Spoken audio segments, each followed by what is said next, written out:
22 मई 2010 अमेरिकी शहर फ्लोरिडा में एक खुशगवार दिन था। धूप निकली हुई थी, मौसम इंतहाई मुनासिब था। लाज़लू ने बच्चों को खुशखबरी सुनाई कि आज इन्हें घर का पका हुआ खाना नहीं खाना पड़ेगा, बल्कि आज इन्हें पिज़्ज़ा खिलाया जाएगा। बच्चे ये सुनकर बहुत खुश हुए कि आज पिज़्ज़ा पार्टी होगी। लाज़लू के जहन में आज एक नया आइडिया आया था, एक ऐसा काम जो इसने 10 बरस बाद दुनिया के मशहूर तरीन अफराद में शामिल करने वाला था। लाज़लू के पास कंप्यूटर में कई हज़ार बिटकॉइन मौजूद थे, लेकिन इनके बदले कुछ भी खरीदना मुमकिन नहीं था। ना ऑनलाइन कोई ऐसी सहूलत मौजूद थी और ना ही किसी दुकान वगैरह से इन वर्चुअल सिक्कों के बदले कुछ खरीदना मुमकिन था। लेकिन लाज़लू किस्मत आजमाने का फैसला कर चुके थे, लिहाजा इन्होंने क्रिप्टो करेंसी के शौक रखने वाले अफराद की एक वेबसाइट पर ऐलान किया, मैं इस शख्स को 10,000 कॉइन दूंगा जो मुझे बड़े पिज़्ज़े घर की दहलीज तक पहुंचा कर देगा।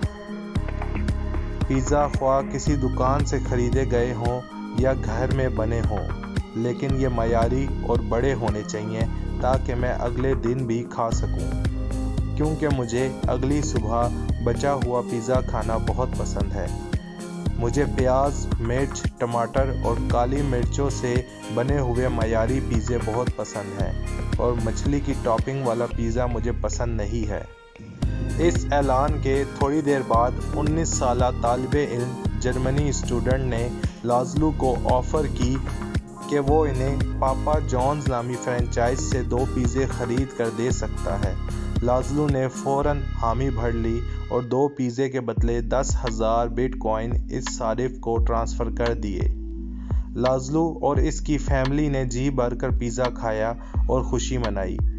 ये बिटकॉइन का आगाज़ का ज़माना था और इन 10,000 कॉइन की कीमत महज चंद डॉलर थी। 10 बरस बाद बिटकॉइन ने रिकॉर्ड कायम करते हुए बुलंदियों को छुआ तो एक बिटकॉइन की कीमत $65,000 तक पहुंच गई। यूं वो 2 पिज़्ज़े जो 10,000 बिटकॉइन में ख़रीदे गए थे, लाज़लू को पाकिस्तानी रुपयों में 80 अरब से ज़्यादा के पड़ गए। ये एक ऐसी बात थी जिसका पछतावा हमेशा के लिए लाज़लू की ज़िंदगी का हिस्सा बन गया। इसके साथ ही वो बिटकॉइन के ज़रिए ख़रीदारी करने वाले दुनिया के पहले आदमी बन गए और ये इनकी वजह शोहरत बन गई। इस वाक़ये की यादगार के तौर पर 22 मई को पिज़्ज़ा बिटकॉइन डे के तौर पर मनाया जाता है। लेकिन यहाँ दिलचस्प बात यह है कि 10,000 बिटकॉइन बेचने और ख़रीदने वाले दोनों ही इसकी बढ़ती कीमत से फ़ायदा नहीं उठा सके, क्योंकि जर्मनी ने कुछ अरसे बाद इन बिटकॉइंस से एक तफरीही दौरा किया और यूं मुस्तकबिल के अरबपति होने से महरूम रह गए। लाज़लू कहते हैं कि इन्हें इस पर कोई पछतावा नहीं, बल्कि फ़ख्र है कि इन्होंने एक ऐसा काम किया और ऐसे काम की इब्तिदा की जो आज पूरी दुनिया में फैल चुका है।